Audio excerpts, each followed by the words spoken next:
अस्सलाम वालेकुम वरहमतुल्लाहि वबरकातुहू। उम्मीद है आप सब खैरियत से होंगे। मैं भी अल्हम्दुलिल्लाह, अल्लाह का लाख लाख शुक्र है, सना खैरियत से। आज इंशाल्लाह जिस वीडियो रिएक्शन देने आ रहे हैं, एम सिराज चैनल का नाम है। इनके चैनल का लिंक मैं डिस्क्रिप्शन बॉक्स में दे दूँगा। आप लोग इनका चैनल को सब्सक्राइब करिएगा और मेरी वीडियो को ये पूरा एंड तक देखिए। बेहतरीन वीडियो है ये, बहुत अच्छी बहुत प्यारी वीडियो है ये। किस तरह से इस्लाम फैल रहा है और किस तरह से लोग गैर मज़हब के लोग इस्लाम को कबूल कर रहे हैं, इस्लाम के करीब आ रहे हैं। क्यों कबूल कर रहे हैं, क्यों आ रहे हैं, इस वीडियो के ज़रिए से हम लोग जानने की कोशिश करेंगे। और जो भी बड़े बड़े सेलिब्रिटी हैं, नामी गिरामी लोग हैं, अब तक इस्लाम कबूल कर सके, उनको के बारे में दिखाएंगे, उनके बारे में बताएंगे भी। इससे पहले मैंने पार्ट 1 बनाया था, ये पार्ट 2 है। और इस पार्ट 2 को आप लोग ज़रूर देखिए और इस पर अमल भी करिए। और इसको अच्छी लगे तो इसको शेयर भी करिएगा, खूब शेयर करिएगा, जितना हो सके शेयर करिएगा और लाइक करिएगा। मेरे चैनल पर नया हो तो सब्सक्राइब करिएगा और बेल आइकन ज़रूर दबाइएगा और अपनी राय कमेंट बॉक्स में ज़रूर बताइएगा। तो चलिए आइए पहले वीडियो स्टार्ट करते हैं, उसके बाद बात करते हैं। वीडियो को एंड तक ज़रूर से ज़रूर देखिएगा। मैं फिर से कह दूँ, वीडियो बहुत बेहतरीन है, एंड तक ज़रूर देखिएगा।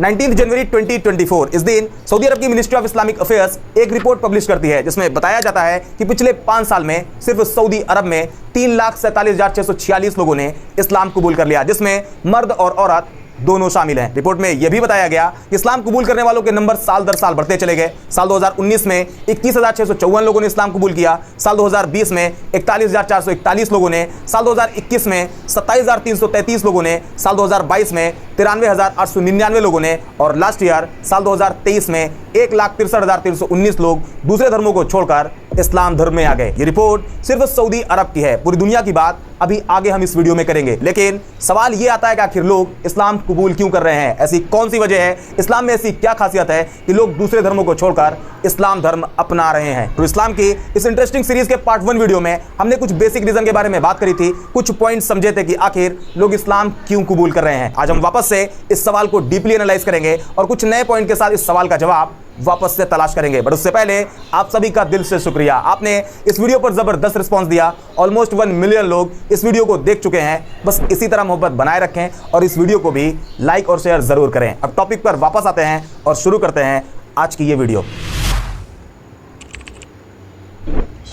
अन ला इलाहा इल्ला अल्लाह व अशहदु अन्ना मुहम्मदन रसूलु अल्लाह व अशहदु अन्ना ईसा अब्दु अल्लाहि व रसूल।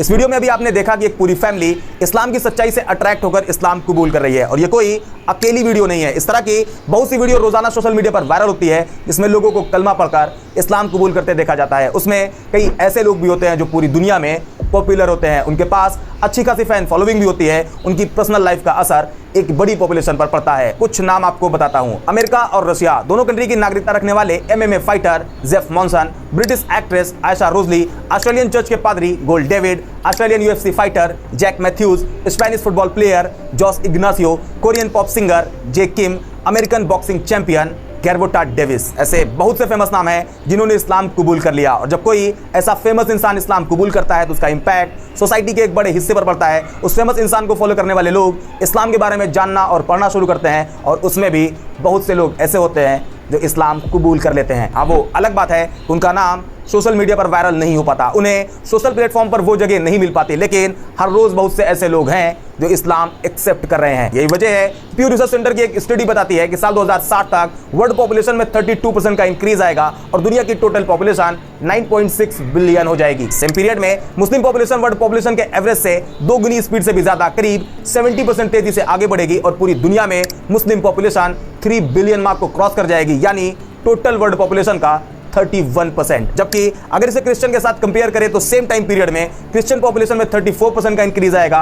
क्रिश्चियन और मुस्लिम दोनों की पॉपुलेशन ऑलमोस्ट इक्वल रहेगी। एक और रिपोर्ट के अकॉर्डिंग साल 2050 तक करीब 30 लाख लोग रिलीजन कन्वर्जन के जरिए इस्लाम फॉलो करने लगेंगे और एक टाइम ऐसा भी आएगा जब मुस्लिम पॉपुलेशन पूरी दुनिया में सबसे ज्यादा होगी। हालांकि ये बस आंकड़े हैं जो अब एक एक करके सामने आ रहे हैं, लेकिन कुरान में बहुत पहले आ चुका है। कुरान चैप्टर 3 वर्स 19 में कहा गया है, अल्लाह के नजदीक दीन सिर्फ इस्लाम है। ये तो आंकड़े हुए। अब आते हैं इस वीडियो के मेन पार्ट पर। आखिर लोग इस्लाम कबूल क्यों कर रहे हैं, उसकी वजह कौन कौन सी है, आइए एक एक करके समझते हैं। नंबर 1, कुरान। ये जो किताब आपके सामने है इसे इस्लाम की आखिरी पवित्र किताब माना जाता है। मुसलमानों का मानना है कि कुरान उनके लिए अल्लाह की तरफ से भेजा गया आखिरी पैगाम है जो कभी भी नहीं बदलेगा। मतलब जो चीज़ कुरान में 1400 साल पहले आ चुकी है वो हमेशा जब तक ये दुनिया रहेगी वैसे ही रहेगी, उसमें किसी भी तरह का कोई बदलाव नहीं होगा। कुरान में ethics and morality, law and justice, historical narratives, spirituality and worship जैसे कई इंपॉर्टेंट पॉइंट्स पर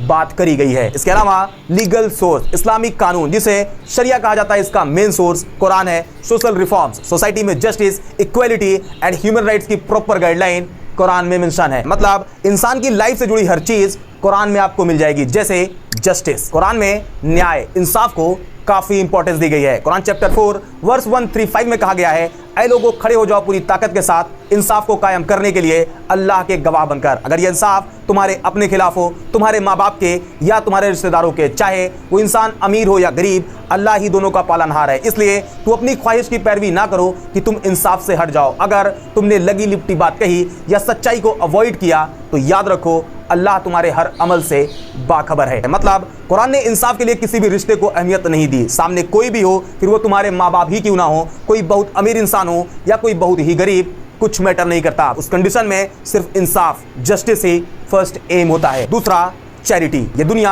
हाथ की इस 5 उंगली की तरह है। हर इंसान एक दूसरे इंसान के बराबर नहीं है। कोई बहुत अमीर है तो कोई बहुत गरीब। किसी के पास इतना माल है कि उसे किसी चीज़ की कोई कमी नहीं, तो कोई ऐसा भी है जिसके पास खाने के लिए खाना, पहनने के लिए कपड़े तक नहीं है। सोसाइटल बैलेंस पूरी तरह से बिगड़ा हुआ है। कुरान इस पर भी एक रास्ता दिखाता है। कुरान चैप्टर 2 वर्स 177 में कहा गया है, नेकी ये नहीं कि तुमने अपने चेहरे ईस्ट की तरफ कर लिए या वेस्ट की तरफ, बल्कि नेकी तो ये है कि जो ईमान लाए अल्लाह पर, आखिरी दिन पर, फरिश्तों पर, किताब और नबियों पर, और वो खर्च करे अपना माल रिश्तेदारों, यतीमों, मिस्किनों और मुसाफिरों पर। मतलब जो अमीर लोग हैं वो अपने माल में से कुछ हिस्सा उनको भी दें जिन्हें उसकी उस वक्त में सबसे ज्यादा जरूरत है। हम इस पॉइंट पर अभी आगे डिटेल में बात करेंगे। तीसरा, पेशेंस, सब्र। अक्सर ऐसा देखा जाता है जब इंसान किसी चीज को लेकर काफी परेशान हो जाते हैं, मेंटली काफी स्ट्रेस में रहने लगते हैं, और कई लोग तो ऐसे भी होते हैं जो वक्त खराब होने का प्रेशर झेल ही नहीं पाते और सुसाइड तक कर लेते हैं। उनके अंदर वो सब्र नहीं होता जिससे लाइफ के डाउनफॉल को वो हंसते मुस्कुराते गुजार दें। हालांकि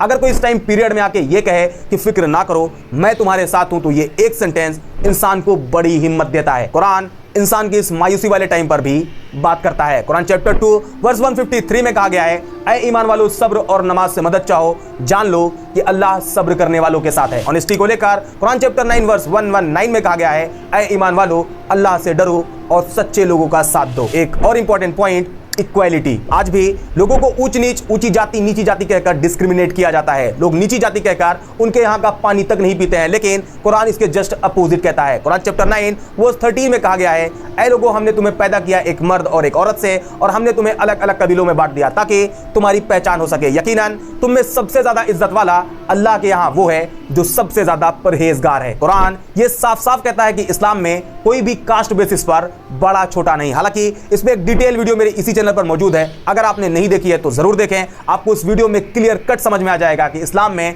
कास्ट सिस्टम एग्जिस्ट ही नहीं करता। टॉपिक पर वापस आए तो कुरान के जो पॉइंट्स अभी आपको बताए, ये कुरान की 6236 वर्ष में सिर्फ 5 है। ऐसे में जब कोई नॉन मुस्लिम कुरान को पढ़ना शुरू करता है और उसे कुरान में इस तरह के हजारों पॉइंट्स मिलते हैं तो वो उससे अट्रैक्ट होता है और इस्लाम कबूल कर लेता है। अभी साल 2022 में ब्रिटेन की एक लड़की जो कुरान पढ़ना शुरू करती है और वो 4 बार पूरी कुरान पढ़ती है और आखिर में इस्लाम कबूल कर लेती है। कई जगह तो ऐसा भी हुआ है कि लोग कुरान सिर्फ इसलिए पढ़ना शुरू करते हैं ताकि वो कुरान में गलतियां निकाले और फिर उसे क्रिटिसाइज करें। बट होता यह है कि जब वो कुरान पढ़ना शुरू करते हैं तो उन्हें गलतियां मिलती ही नहीं और वो खुद मुसलमान हो जाते हैं। कहने का मतलब आज जो पूरी दुनिया में लोग इस्लाम कबूल कर रहे हैं उसमें एक बड़ी वजह कुरान है, जहां कुरान लोगों को इस्लाम की सच्चाई बताता है और उन्हें इस्लाम एक्सेप्ट करने के लिए इन्वाइट करता है। Reason number 2, charity. अभी कुरान वाले सेक्शन में कहा था कि इस पे हम डिटेल में बात करेंगे। अब आइए ये भी देखते हैं कि आखिर ये कैसे किसी नॉन मुस्लिम को इस्लाम की तरफ अट्रैक्ट करता है। अक्सर आप देखते होंगे कि रोड पर, फुटपाथ पर कुछ ऐसे लोग रहते हैं जिनके पास अपना घर तक नहीं होता। बड़ी मुश्किल से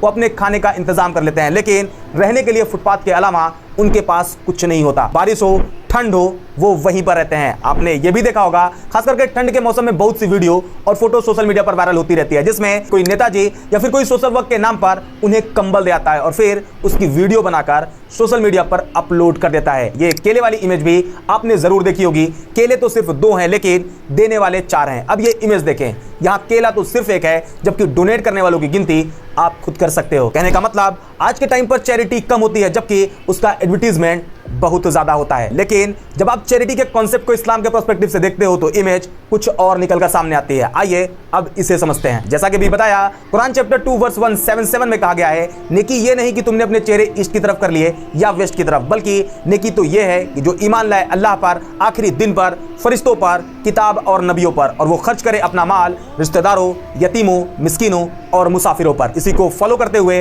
इस्लाम में फाइनेंशियली कमजोर लोगों के लिए एक सिस्टम बनाया गया है। कई अलग अलग तरीके बताए गए हैं, कानून बनाए गए हैं, जिससे कमजोर और गरीब लोग भी भूखे ना रहें। नंबर 1, ज़कात। इस्लाम के जो 5 पिलर्स हैं उसमें एक है ज़कात। अब ये ज़कात क्या है, इसे आपको एक लाइन में समझाऊं तो ये एक इस्लामिक सिस्टम है जिसके थ्रू फाइनेंशियली कमजोर लोगों की मदद की जाती है। ज़कात का पूरा कॉन्सेप्ट सिर्फ इसलिए बनाया गया है ताकि सोसाइटी में जो इकोनॉमिक इनइक्वालिटी है उसे खत्म किया जा सके। ज़कात की मदद से सोसाइटी में इकोनॉमिक स्टेबिलिटी आती है और गरीब लोगों के हालात में सुधार भी आता है। ज़कात के जरिए सोशल यूनिटी एंड ब्रदरहुड को भी बढ़ावा मिलता है। ऐसे में सोसाइटी के वो लोग जो फाइनेंशियली मजबूत है और वो ज़कात के लिए फिक्स किए गए अमाउंट लिमिट से ज्यादा की हैसियत रखते हैं, तो साल में एक बार उन्हें अपने टोटल सेविंग का 2.5% अमाउंट ज़कात के तौर पर देना पड़ेगा। मान लीजिए किसी के पास 1 लाख रुपए है और उस पर ज़कात कंपलसरी है, तो उसे 2500 रुपए ज़कात निकालनी पड़ेगी और उसे गरीबों को देना पड़ेगा। कुरान चैप्टर 2 वर्स 43 में कहा गया है, नमाज कायम करो और ज़कात दो। चैप्टर 24 वर्स 56 में कहा गया है, नमाज कायम करो और ज़कात दो और रसूल के इताअत करो ताकि तुम पर रहम किया जाए। कुरान में कई और जगह भी ज़कात देने के लिए जोर देकर कहा गया है। सही बुखारी हदीस नंबर 1395 में खुद प्रॉफिट ने कहा है, और फिर उन्हें बताना, अल्लाह ने उनके माल पर कुछ सदका फर्ज किया है जो अमीर लोगों से लेकर गरीबों में लौटा दिया जाएगा। इस तरह इस्लाम में ज़कात के जरिए चैरिटी का एक जबरदस्त सिस्टम काम करता है जहां गरीब लोगों की मदद करी जाती है। इसके अलावा आपने यह भी देखा होगा कि जब रमजान के 30 रोजे पूरे होते हैं और ईद का दिन आता है तो सारे मुसलमान नए कपड़े पहनकर ईद की खुशियां मनाते हैं। लेकिन उसमें भी कुछ लोग ऐसे होते हैं जिनके पास ईद की खुशियां मनाने के लिए पैसे भी नहीं होते। इस्लाम में इसका भी इंतजाम किया गया है। यहाँ भी उन मुसलमानों पर जो फाइनेंशियली मजबूत हैं उन पर ईद की नमाज से पहले फित्रा, जिसे सदक़े फित्र या ज़कातुल फित्र भी कहा जाता है, उसे गरीब लोगों को ईद की नमाज से पहले देना होता है ताकि फाइनेंशियली कमजोर लोग भी ईद की खुशियां मना सके। इसके बारे में सही बुखारी हदीस नंबर 1503 में बताया गया है। सेम इसी तरह जब कोई रमजान के रोजे तोड़ देता है या बगैर किसी वजह के रोजे छोड़ देता है तो उस कंडीशन में इस गलती को सुधारने के लिए एक तरीका यह भी है कि उसे 60 गरीब लोगों को खाना खिलाना पड़ता है, जो कि सही बुखारी हदीस नंबर 1936 पर मेंशन है। ईद अल अज़हा, जिसे आम भाषा में बकरा ईद भी कहा जाता है, इस मौके पर जिन लोगों पर कुर्बानी कंपलसरी होती है और वो जानवर कुर्बान करते हैं तो उसके गोश्त का 1/3 हिस्सा गरीबों को दिया जाता है। ऐसे बहुत से मौके हैं जहां इस्लाम अमीरों से लेता है और गरीबों में बांट देता है। और जैसा कि शुरू में ये इमेज आपको दिखाई थी जिसमें केला तो एक है लेकिन दान करने वाले अनेक हैं, यह भी बताया था कि लोग कंबल बांटते टाइम वीडियो शूट कर लेते हैं और उसे सोशल मीडिया पर डालकर लोगों को दिखाते हैं कि उन्होंने कुछ डोनेट किया है। इस तरह से वो अपनी दरियादिली का शो ऑफ कर रहे होते हैं, बट सच ये है कि वो उस गरीब इंसान जिसको उन्होंने कुछ डोनेट किया होता है उसकी बेइज्जती कर रहे होते हैं, उसकी गरीबी का मजाक बना रहे होते हैं। जबकि अगर आप सेम कॉन्सेप्ट को इस्लाम के पर्सपेक्टिव से देखते हैं तो सही बुखारी हदीस नंबर 1423 में प्रॉफिट कहते हैं, चैरिटी ऐसे करो कि अगर अपने राइट हैंड से किसी को कुछ दो तो आपके लेफ्ट हैंड को मालूम ना चले कि आपने क्या और कितना डोनेट किया है। ये वीडियो बनाकर, फोटो लेकर अपनी चैरिटी को पब्लिक कर देना इस्लाम का तरीका नहीं है। और जब कोई नॉन मुस्लिम इस्लाम के इस पूरे चैरिटी सिस्टम को पढ़ता है और उसे ये सब मालूम चलता है तो वो इस्लाम की तरफ अट्रैक्ट होता है और इस्लाम कबूल कर लेता है। इसी तरह और भी बहुत से रीजन हैं जो नॉन मुस्लिम को इस्लाम की सच्चाई बताती है और उन्हें इस्लाम एक्सेप्ट करने के लिए इनवाइट करती है। कुछ रीजन मैंने इस सीरीज के पार्ट 1 वीडियो में बताया हुआ है और ये पार्ट 2 था। आने वाले टाइम में पार्ट 3 भी आएगा। इस वीडियो को खत्म करूं उससे पहले आपको एक बात और बता दूं, जो लोग ये कहते हैं कि इस्लाम तलवार के दम पर फैला है, उन्हें कुरान ने खुद जवाब दिया है। कुरान चैप्टर 2 वर्स 256 में कहा गया है, दीन के मामले में कोई जोर जबरदस्ती नहीं, सही बात गलत ख्यालात से अलग छांटकर रख दी गई है। मतलब इस्लाम में किसी भी रिलीजन को अपनाने के लिए मजबूर नहीं किया जा सकता। इस्लाम के अकॉर्डिंग रिलीजन को अपनी खुद की मर्जी से और समझदारी से फॉलो करना चाहिए। उम्मीद करते हैं आज की इस वीडियो से आपको बहुत कुछ नया सीखने को मिला होगा और आपको इस सवाल का जवाब भी मिल गया होगा कि आखिर क्यों दुनिया में इस्लाम सबसे तेजी से आगे बढ़ रहा। आज के वीडियो में इतना ही, तो मिलते हैं दोस्तों, नेक्स्ट वीडियो में एक और रिएक्शन इंटरेस्टिंग टॉपिक के साथ। और बेहतरीन वीडियो थी। हमने जाना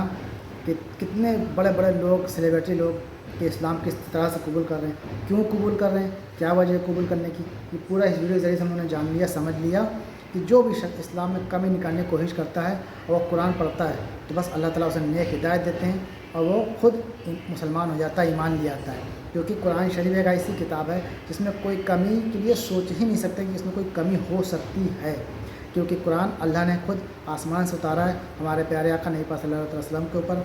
उसमें कोई कमी नहीं, कोई गिला शिकवा नहीं और एक अच्छी किताब है। कुरान हर चीज़ सिखाती है, हर चीज़ सिखाती है। कुरान से बेहतर कोई किताब ही नहीं है। तो ये वीडियो हम लोगों ने देखा, समझ भी लिया। तो उम्मीद है वीडियो अच्छी लगी होगी। वीडियो अच्छी लगी हो तो इसको शेयर ज़रूर करिएगा। फिर मिलेंगे नेक्स्ट वीडियो में। अस्सलाम वालेकुम व रहमतुल्लाहि व बरकातहू।